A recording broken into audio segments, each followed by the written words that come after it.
aí sem vida. Mas um homem com túnica branca apareceu no meio do tiroteio. Era uma tarde de sábado, o sol já começava a se esconder atrás das montanhas, pintando o céu com tons de laranja e rosa. Eu estava voltando para casa depois de um dia longo de trabalho, cansado, mas com o coração tranquilo, pois havia passado pela reunião dos irmãos naquela manhã. O trajeto era conhecido, uma estrada de terra batida que cortava o bairro onde morava, cercada por casas simples e alguns terrenos baldios. Nunca imaginei que aquele caminho tão familiar se tornaria o palco de uma batalha que quase me tirou a vida. Eu andava devagar, pensativo, quando ouvi o primeiro estampido. Um barulho seco, como um trovão rasgando o ar. No início, achei que fosse algum carro com problema no escapamento, mas o segundo tiro não deixou dúvidas. Era um tiroteio.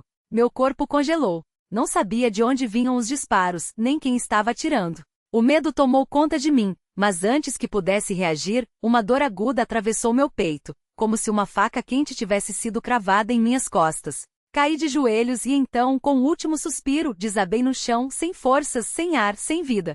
Tudo ficou escuro. Não ouvia mais os tiros, nem os gritos que certamente ecoavam ao redor. Só silêncio. Um silêncio tão profundo que parecia eterno. Mas então, como se uma luz fosse acesa aos poucos, comecei a perceber uma presença. Não era uma voz, nem um toque, mas uma certeza absoluta de que não estava sozinho. E foi nesse momento que ele apareceu. Diante de mim, em meio à fumaça e ao pó que ainda pairava no ar, estava um homem vestido com uma túnica branca, tão branca que parecia refletir uma luz própria. Seu rosto era sereno, seus olhos cheios de uma paz que eu nunca havia visto antes. Ele não falou, mas eu senti suas palavras no meu coração. Não temas. Ainda não é a tua hora. E então, com um gesto suave, ele estendeu a mão sobre mim. Não sei explicar como, mas senti uma força me invadir, como se um fogo santo percorresse cada parte do meu corpo. A dor que antes me consumia começou a desaparecer, e pouco a pouco, o ar voltou a encher meus pulmões.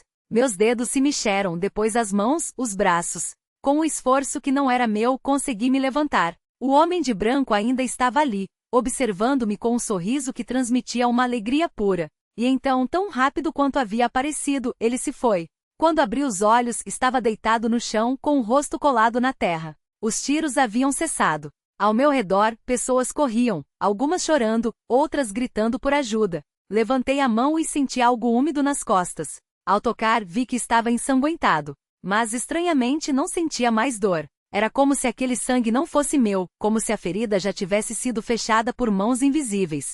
Um irmão da congregação que morava perto dali me viu e correu em minha direção. Seu rosto estava pálido de medo. Irmão, você está vivo. Eu vi quando você caiu. Achamos que você tinha morrido. Ele me ajudou a me sentar, e foi então que percebi que minha camisa estava rasgada e manchada de sangue, mas a pele por baixo estava intacta. Não havia ferida, nem sinal de balas.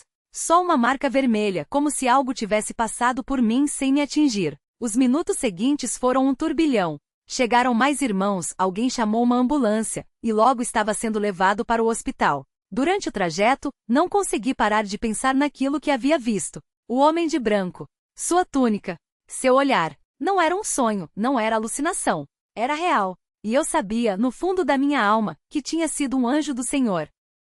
No hospital, os médicos ficaram perplexos. Examinaram-me, fizeram raio-x, pediram exames. Nada. Nenhum sinal de ferimento, nenhuma bala alojada, nenhuma fratura. Isso não faz sentido, disse um deles, coçando a cabeça. Pelo que os socorristas relataram, você deveria estar morto. Ou pelo menos gravemente ferido. Mas eu só podia sorrir, porque eu sabia a verdade. Deus havia me poupado. Não por merecimento meu, mas por sua misericórdia. Naquela noite, deitado na cama do hospital, com a luz fraca do quarto iluminando apenas um canto, comecei a orar. Não eram palavras elaboradas, nem preces decoradas. Era só um coração grato falando com o Pai. Senhor, por que eu? Por que o Senhor me poupou quando tantos outros não têm essa chance? A resposta não veio em voz alta, mas no mesmo silêncio que havia sentido antes. Uma paz que encheu meu peito e me fez entender que não era sobre merecimento. Era sobre propósito. Deus ainda tinha algo para eu fazer. Nos dias que se seguiram, a notícia se espalhou. Irmãos de outras congregações vieram me visitar, trazendo palavras de ânimo e hinos de gratidão. Alguns choravam ao me abraçar, outros apenas balançavam a cabeça, maravilhados com o que Deus havia feito. Mas eu sabia que não era para que eu fosse elogiado, nem para que minha fé fosse testada. Era um sinal. Um lembrete de que mesmo nos momentos mais escuros, quando a morte parece certa, Deus está no controle. Uma irmã, já idosa, segurou minha mão e disse com lágrimas nos olhos: "Filho, isso não foi sorte. Foi milagre. E milagre não é para a gente guardar só para nós. É para contar, para que outros saibam que Deus ainda faz o que fez nos tempos antigos." Suas palavras ecoaram em mim. Ela tinha razão. Não podia guardar aquilo só para mim. Então comecei a compartilhar. Nas reuniões, nos cultos, nas visitas aos irmãos doentes. Contava cada detalhe, o medo, a queda, a presença do anjo, a cura. E a cada vez que falava, via a fé sendo renovada nos olhos daqueles que ouviam. Alguns que estavam desanimados voltavam a orar com mais fervor. Outros que duvidavam começavam a crer que Deus ainda opera de maneiras que não entendemos. Mas nem tudo foi fácil. Houve noites em que o medo voltava. Sonhava com os tiros, com a dor, com a sensação de estar caindo sem controle. Acordava suado, o coração acelerado. Nessas horas minha esposa orava comigo, e juntos clamávamos: "Senhor, afasta o medo. O Senhor é nosso refúgio." E pouco a pouco a paz voltava.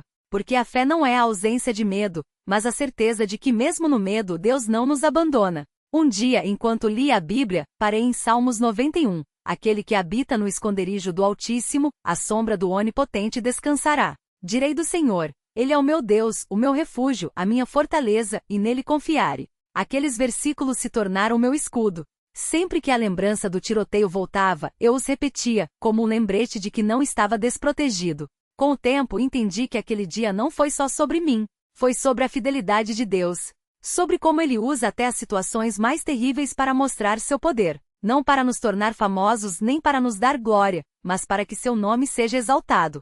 Porque a verdadeira vitória não é escapar da morte, mas saber que estejamos vivos ou mortos, pertencemos a Ele. Hoje, quando olho para trás, não vejo só o tiroteio, a dor ou o medo. Vejo a mão de Deus me sustentando antes mesmo de eu saber que precisava ser sustentado. Vejo sua providência em cada detalhe, no irmão que me viu cair, nos médicos que não entenderam, nos irmãos que oraram. Tudo foi parte de um plano maior. E assim, com o coração cheio de gratidão, só posso dizer: obrigado, Senhor. Obrigado por não me deixar cair sozinho. Obrigado por enviar teu anjo no meio da batalha. Obrigado por me dar mais tempo para servir, para amar, para testemunhar. Que minha vida de agora em diante seja um reflexo dessa graça que recebi. Que eu nunca me esqueça de que mesmo quando tudo parece perdido, tu estás ali. E isso é suficiente.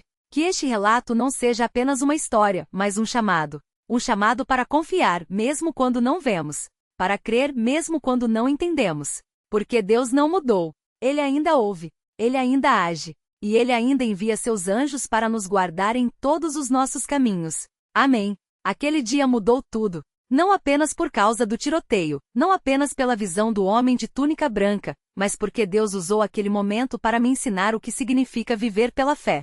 Antes eu orava, mas muitas vezes como um hábito, uma rotina. Depois daquele dia, cada palavra que saía dos meus lábios era carregada de um peso novo, de uma certeza que só quem viu a morte de perto pode ter. Não era mais uma oração por orar.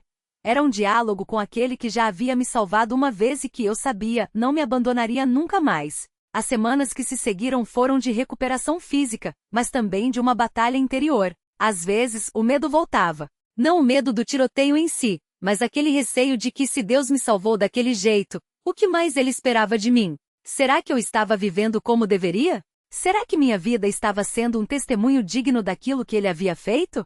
Essas perguntas me acompanhavam nas noites de insônia, quando a dor no corpo ainda lembrava o que havia acontecido. Mas foi justamente nessas horas que aprendi a levar tudo ao Senhor em oração, não como um último recurso, mas como o primeiro e único lugar onde podia encontrar paz. Uma noite, enquanto eu estava deitado na cama, sentindo o peso da responsabilidade daquilo que havia vivido, uma paz inexplicável encheu meu coração. Não foi algo que eu busquei, não foi uma emoção passageira, foi o Espírito Santo me lembrando de que não era pela minha força que eu havia sido salvo, nem pela minha justiça que Deus agira. Foi pela sua misericórdia. E se Ele me salvou daquele jeito, não era para me sobrecarregar com culpas, mas para me encher de gratidão e me impulsionar a viver para Ele, não por obrigação, mas por amor. Naquela hora comecei a chorar não de tristeza, mas de alívio. E orando disse: Senhor, eu não tenho palavras para agradecer, não tenho forças para fazer tudo o que o Senhor merece, mas toma meu coração, toma minha vida,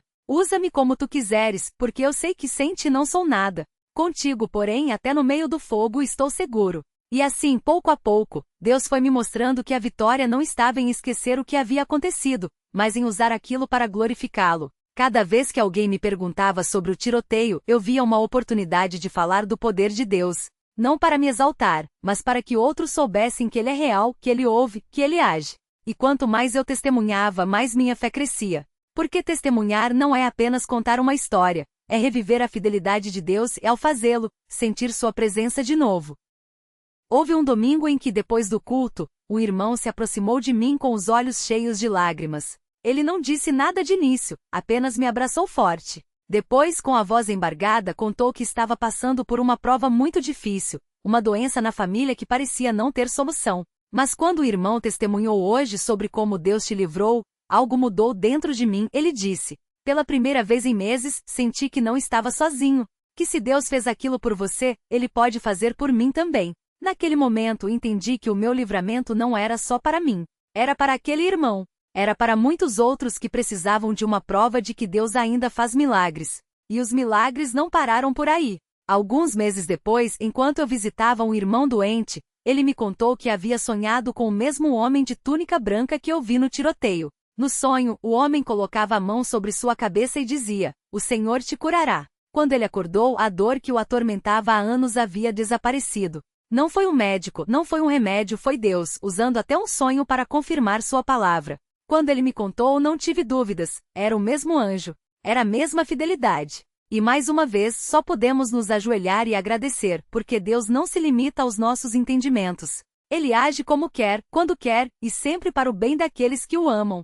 Com o tempo, comecei a perceber que Deus estava me ensinando a ver as coisas de uma maneira diferente. Antes eu enxergava as provas como castigos ou como sinais de que algo estava errado. Mas depois daquele dia passei a entender que as provas são oportunidades para Deus se revelar. Não que Ele cause o mal, mas Ele usa até as coisas más para o nosso bem. Como aquele tiroteio. O inimigo quis destruir, mas Deus transformou em livramento. O mundo viu violência, mas eu vi a mão de Deus me segurando. E isso mudou tudo. Uma das coisas que mais me marcou foi a maneira como os irmãos da congregação se uniram em oração por mim. Não foram apenas palavras, foram lágrimas, foram jejuns, foram noites inteiras de súplicas. E isso me ensinou que a igreja não é um lugar onde vamos só para ouvir sermões, mas um corpo vivo, onde cada membro sofre e se alegra com o outro. Quando eu estava fraco, eles foram minhas mãos e meus pés. Quando eu estava com medo, eles foram minha voz, clamando a Deus por mim. E isso me fez entender que a verdadeira força do cristão não está em si mesmo, mas na comunhão com os irmãos e, acima de tudo, com Cristo. Havia uma irmã na congregação, Dona Maria, que toda vez que me via segredava: "Filho, Deus te guardou porque tem um propósito. Não desperdice." Ela não falava muito, mas suas palavras ecoavam em mim como um lembrete constante. Um dia, perguntei a ela como ela tinha tanta certeza disso. Ela sorriu com aqueles olhos que já tinham visto muita coisa e disse: "Porque eu também já vi anjos. E quando Deus envia um anjo, não é à toa. É porque Ele tem algo grande para fazer." Aquilo me marcou profundamente. Não era uma teoria, não era um ensino. Era a experiência de uma serva de Deus que, como eu, havia sentido a realidade do céu perto dela. E assim, aos poucos, Deus foi me mostrando que a vida cristã não é sobre grandes feitos ou experiências sobrenaturais, mas sobre fidelidade no cotidiano. É sobre levantar de manhã e agradecer por mais um dia. É sobre olhar para o irmão ao lado e ver nele um presente de Deus. É sobre orar não só quando estamos em apuros, mas em todo o tempo, porque a oração não é um socorro de emergência, é o ar que respiramos. Aprendi que os milagres não são apenas coisas grandiosas, como o livramento de um tiroteio, mas também as pequenas coisas. A paz no meio da tempestade, a força para perdoar, a alegria que não depende das circunstâncias. Uma vez, enquanto eu orava, senti o Espírito Santo me levar a um versículo que eu já havia lido muitas vezes, mas que naquela hora ganhou um novo significado. "O anjo do Senhor acampa-se ao redor dos que o temem, e os livra." Salmo 34, 7. Não era uma promessa vaga, era uma realidade que eu havia vivido. E se Deus fez aquilo por mim, uma pessoa tão pequena e imperfeita, quanto mais Ele não faria por qualquer um que o buscasse de todo o coração. Essa certeza me encheu de um desejo ainda maior de servir, de estar mais perto dele, de não deixar que o tempo apague a memória da sua fidelidade. Com o passar dos anos, muitas coisas mudaram. O bairro onde aconteceu o tiroteio já não era o mesmo, as pessoas se mudaram, a vida seguiu. Mas uma coisa nunca mudou: a certeza de que Deus esteve ali. E não só ali, mas em todos os dias que se seguiram. Às vezes, quando passo por aquele lugar, paro por um momento e fecho os olhos. Não para reviver o medo, mas para agradecer. Porque aquele chão, que um dia foi molhado pelo meu sangue, hoje é um altar de memória. Um lugar onde aprendi que mesmo quando tudo parece perdido, Deus está no controle. E se hoje alguém me perguntasse, como você sabe que Deus existe? Eu não precisaria de grandes argumentos. Bastaria contar essa história. Bastaria dizer que vi, com meus próprios olhos, a mão de Deus me sustentando. Que senti no fundo da alma a paz que só Ele pode dar. Que ouvi no silêncio do meu coração, a voz do Espírito me guiando. Porque a fé não é sobre ter todas as respostas, é sobre confiar naquele que as tem. E isso, meu irmão, isso é suficiente. Que este relato não seja apenas mais uma história, mas um convite. Um convite para olhar além das circunstâncias. Para crer que mesmo quando não vemos, Deus está agindo. Para confiar que mesmo quando o medo bate à porta, Ele é nosso refúgio. E acima de tudo, para viver de tal maneira que quando olharmos para trás, possamos dizer, com toda certeza, foi o Senhor. Só Ele poderia ter feito isso. Que Deus abençoe a cada um que ler estas palavras. Que Ele fortaleça sua fé, renove sua esperança e encha seu coração de gratidão. Porque a mesma mão que me segurou no meio do tiroteio é a mesma mão que te sustenta hoje. E isso, meu irmão, isso nunca vai mudar. Amém. Eu não sei como explicar o que aconteceu depois daquele dia. As pessoas falam em coincidências, em sorte, em força de vontade. Mas quem já esteve entre a vida e a morte sabe que não há palavra neste mundo que dê conta do que é ser tocado pelo dedo de Deus. Porque não foi só o corpo que se levantou daquele chão, foi a alma. Foi algo dentro de mim que acordou para uma realidade que eu nunca tinha enxergado tão claro. Que a vida não é nossa, que o fôlego é emprestado, e que cada segundo que respiramos é uma misericórdia que não merecemos, mas que Ele nos dá por amor. Os médicos disseram que foi um milagre eu não ter perdido a perna. A bala tinha rasgado a artéria, e o sangue jorrava como se não houvesse amanhã. 1 centímetro para a esquerda, e eu não estaria aqui. 1 segundo a mais sem socorro, e minha esposa estaria viúva, meus filhos órfãos. Mas Deus tinha outros planos. Enquanto eu estava ali desmaiado com a vida escorrendo pelo asfalto, Ele já estava preparando o caminho. Um homem que passava pelo local, um irmão que eu nem conhecia parou, tirou o cinto e fez um torniquete com suas próprias mãos. Depois soubemos que ele era enfermeiro, mas na hora ele só falou uma coisa enquanto apertava a ferida: segura firme, irmão. Deus não te trouxe até aqui para te deixar agora. E foi nessa hora, enquanto a dor me trazia de volta a consciência, que eu vi ele. Não foi um sonho, não foi alucinação do sangue perdido. Foi real. No meio do barulho dos tiros, das sirenes, dos gritos, havia um silêncio. E dentro daquele silêncio, um homem de túnica branca de pé, como se não houvesse perigo algum. Ele não falou, mas eu ouvi. Não com os ouvidos, mas aqui dentro do peito. E o que ele disse não foram palavras, foi uma certeza: não temas. Eu sou contigo. Eu não contei isso para ninguém por muito tempo. Temia que achassem que eu tinha perdido o juízo, ou pior, que dessem alguma explicação humana para aquilo. Mas como explicar o inexplicável? Como reduzir a glória de Deus a algo que a mente possa compreender? Com o tempo, entendi que não era para eu guardar só para mim. Era para eu testemunhar. Porque se Deus se revelou assim para um homem pecador como eu, era porque Ele queria que outros soubessem. Ele não mudou. Ainda hoje, Ele se revela. Ainda hoje, Ele salva. Os dias no hospital foram uma batalha. A dor física era grande, mas a dor da alma era maior. Porque enquanto o corpo sarava, a mente revivia aquele momento. As noites eram as piores. Fechava os olhos e via os rostos dos homens que atiraram. Ouvia os tiros. Sentia o cheiro da pólvora. Mas foi ali, na escuridão do quarto, que aprendi a orar de verdade. Não aquelas orações decoradas, não aquelas palavras bonitas que a gente fala na igreja. Não, eram gemidos. Eram lágrimas. Eram palavras quebradas, como as de um filho que não sabe mais o que dizer, só sabe que precisa do pai. Uma noite, não aguentando mais, clamei: Senhor, por quê? Por que eu? Por que me deixaste ver aquilo? Por que não tiraste a memória? E então, como um sussurro, veio a resposta: para que você saiba que eu estive lá. Para que, quando outros duvidarem, você possa dizer: eu vi, eu sei. Foi como se uma luz acendesse dentro de mim. Não era sobre mim. Nunca foi. Era sobre Ele. Sobre o seu poder, a sua fidelidade, o seu amor que não nos deixa, mesmo quando merecíamos ser deixados. Quando finalmente recebi alta, o primeiro lugar que fui não foi para casa. Foi para a igreja. Não para contar minha história, ainda não era a hora, bate para me ajoelhar no mesmo banco onde tantas vezes eu tinha orado sem entender. Dessa vez, porém, era diferente. Dessa vez, eu sabia. Sabia que cada palavra que saía da minha boca era ouvida. Que cada lágrima que caía era recolhida por ele.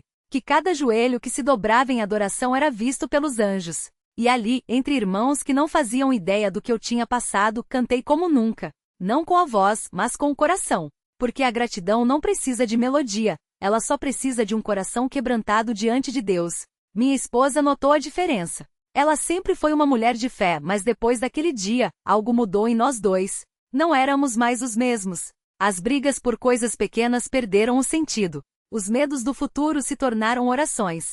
Os planos que fazíamos agora tinham um propósito maior. Uma noite, enquanto as crianças já dormiam, ela me olhou e perguntou: "O que foi que você viu lá que te fez mudar tanto?" Eu não respondi na hora. Só a abracei e chorei. Porque como explicar para ela que eu tinha visto o céu se abrir por um segundo? Como dizer que, no meio do inferno, Deus tinha me mostrado que o seu trono ainda estava firme? Os anos passaram, e a cicatriz na perna ficou. Mas não é uma marca de vergonha, é um troféu.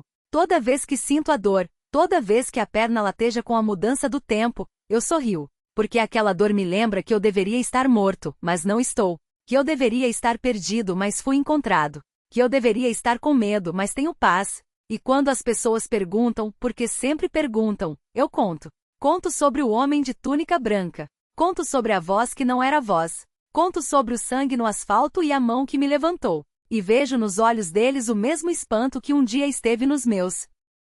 Mas não é só sobre mim, porque Deus não faz milagres para engrandecer homens, mas para revelar a sua glória. E se ele usou um homem fraco como eu para mostrar o seu poder, é porque ele quer que todos saibam. Não importa quão escuro esteja o vale, ele está lá. Não importa quão forte seja o inimigo, ele é mais forte. Não importa quão profunda seja a ferida, ele pode sarar. Hoje, quando vejo jovens na igreja, às vezes me aproximo e pergunto: "Você já viu Deus agindo na sua vida?" Alguns respondem com histórias, outros ficam quietos como se não soubessem. Então eu digo: pede a ele. Pede com fé. Não como quem pede um favor, mas como quem pede pão, porque você sabe que ele vai dar. Porque a fé não é sobre sentir, é sobre confiar. Não é sobre ver, é sobre crer. E quando você crê de verdade, Deus se revela de maneiras que você nunca imaginou. Uma vez, um irmão me perguntou: "E se aquele homem de túnica branca fosse só um anjo?" Eu sorri e respondi: "Talvez fosse. Mas eu sei que anjos não agem por conta própria. Eles obedecem a Deus. E se ele mandou um anjo para me proteger, então foi Deus quem me salvou. Porque no fim das contas não importa como ele faz, importa que ele faz. Importa que ele é fiel. Importa que quando tudo parece perdido, ele está lá, segurando nossas mãos, mesmo que a gente não sinta. Às vezes, quando estou sozinho, penso naqueles homens que atiraram. Não com ódio, não com amargura, mas com uma tristeza profunda. Porque eles não viram o que eu vi. Eles não sabem o que eu sei. Eles não experimentaram o amor que me salvou. E então oro por eles. Oro para que um dia, eles também possam se deparar com a graça de Deus de uma maneira que não possam negar. Porque se ele pode salvar um homem como eu, cheio de falhas, de medos, de dúvidas, ele pode salvar qualquer um. E é isso que me faz levantar toda manhã. Não é a certeza de que tudo será fácil, mas a certeza de que ele está comigo. Que se ontem ele me segurou no meio do tiroteio, hoje ele me segurar no meio das provações. Que se ontem ele sarou a minha perna, hoje ele pode sarar o meu coração. Que se ontem ele me deu uma segunda chance, hoje ele me dá uma razão para viver essa chance por ele. Por isso, quando alguém me pergunta como eu sei que Deus existe, eu não falo de teologia. Não falo de livros. Não falo de coisas que eu vi. Eu falo do que vi, do que vivi, do sangue que deveria ter me matado, mas não matou. Da voz que deveria ter sido imaginária, mas não foi. Da paz que deveria ser impossível, mas é real. Porque a fé não é sobre ter todas as provas, é sobre conhecer aquele que é a prova. E se você está lendo isso hoje, e sua vida parece um tiroteio com balas de todos os lados, com medo, com dor, com incerteza, eu quero te dizer uma coisa: Deus está lá. Talvez você não o veja. Talvez não o sinta. Mas Ele está. E se Ele esteve comigo naquele asfalto, Ele está com você agora. Não importa quão escuro esteja. Não importa quão profundo seja o seu desespero. Ele é a luz que nunca se apaga. Ele é a mão que nunca solta. Então, hoje, onde quer que você esteja, faça uma coisa: pare, feche os olhos e fale com Ele. Não como se Ele estivesse longe, mas como se Ele estivesse bem ao seu lado, porque Ele está. Diga-lhe seus medos. Entregue-lhe suas feridas. Confie-lhe seus sonhos. E então espere. Não por uma resposta imediata, mas pela paz que só Ele pode dar. Porque a mesma voz que me disse não temas no meio do tiroteio é a mesma voz que sussurra para você hoje: eu estou aqui, e não vou te deixar. Que Deus abençoe você, irmão. Que Ele te encha de uma fé que não tremula, de uma esperança que não desmaia, de um amor que não falha. E que um dia, quando olharmos para trás, possamos dizer, com lágrimas nos olhos e gratidão no coração: foi o Senhor. Só Ele poderia ter feito isso. Amém.